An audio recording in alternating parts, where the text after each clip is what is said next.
Hey guys, all right, check this out. I want to show you something really cool today.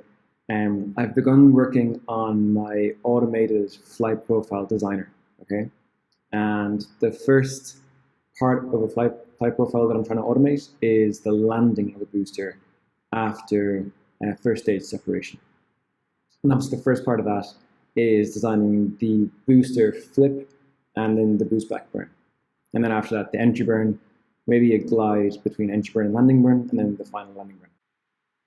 And I've just made some really cool progress on the first part of that. So I just want to show this to you. This isn't by no means a complete solution yet, but I'm excited and I want to do this. So if you go in here and we're going to pick CRS 17, this right now is the completely manual flight profile that I built before. So if you see here after first stage separation, the stage one events include the stage one flip, two boostback ignitions, one for one center engine and then the two side engines. Likewise, two boostback shutdown events. Later on, two entry burn ignitions, center engine and side engines, and likewise two shutdowns, a glide, and the landing burn ignition. All of it is super manual. Things like in stage one flip, I have to set when it begins, when it ends, what elevation, azimuth I'm targeting. With the boostback ignitions, I'm setting these throttles. The shutdown, like the events are accurate to 1/10 of a second in some cases. It's excruciatingly manual to do this at the moment. And if one thing changes in the ascent, so if I get some new hint about the flight profile, if the press kit comes out, for example, with a new event timing for MECO, and that changes the ascent, that changes everything about the descent. And I need to go through each one of my events, and I'll probably need to change how long the boostback fires for to still land at the landing pad. That'll change the entry and landing burns because maybe I have more fuel left, so it changes when they need to begin, when they need to end. Might change my heading, which changes the glide. It's horrible. So automating all of these processes will be a huge deal. So I'm really excited to have this. So what I'm going to do here is I'm going to delete the boostback ignitions and the boostback shutdowns. All right. I'm going to go here and I'm going to delete the entry burn ignitions and entry burn shutdowns. I'm going to delete the glides and I'm going to delete the landing burn.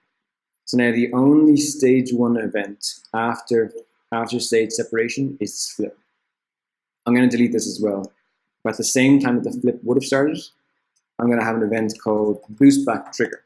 This is like this keyword that I've given it just for now.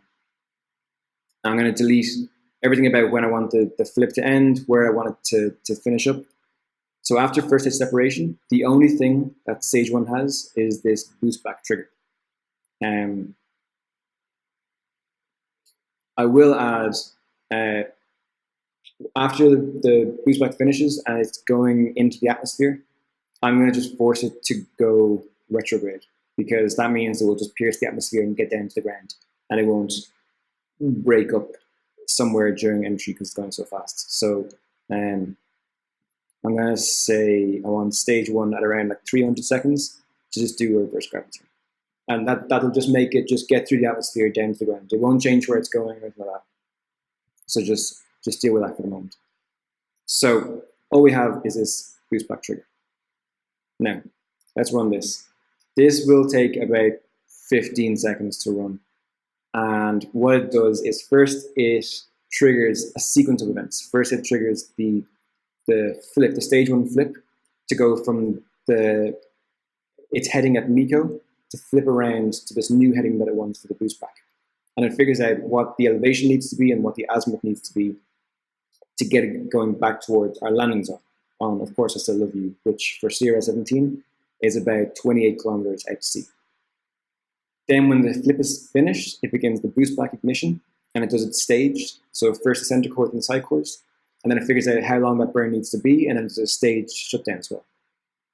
As you can see here, the blue line is my first stage, and it's obviously done this boostback, and it's landed about 29 kilometers away from the launch site.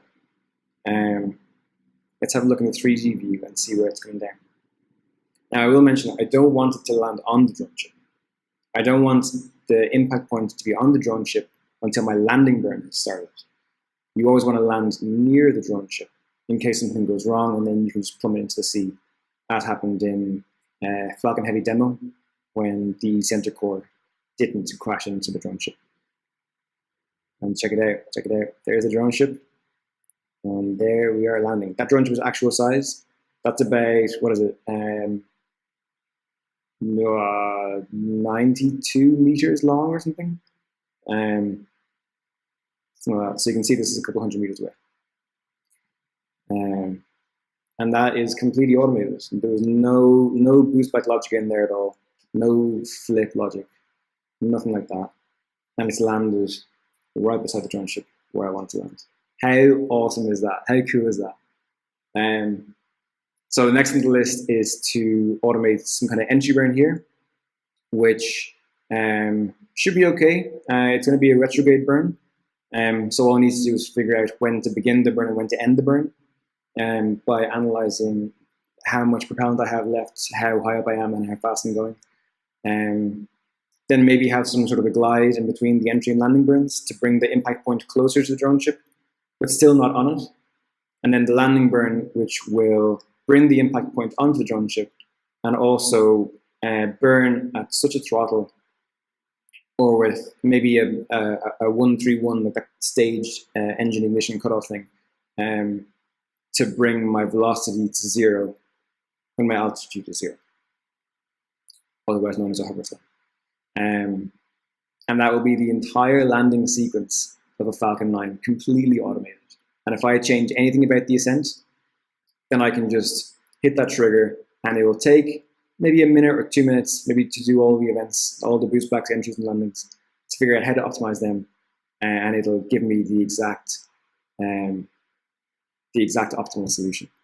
And I only have to run that once. Once it's run once, and once I figure out that solution, then I can just take that solution and copy paste it into the public facing flight profile, and then it takes 2 seconds to run a simulation. And then after that, I can begin to automate the ascent for stage 1 and stage 2. But yeah, I just wanted to share that with you guys. I thought that was really, really cool, and that made me really excited. So hope you enjoyed that.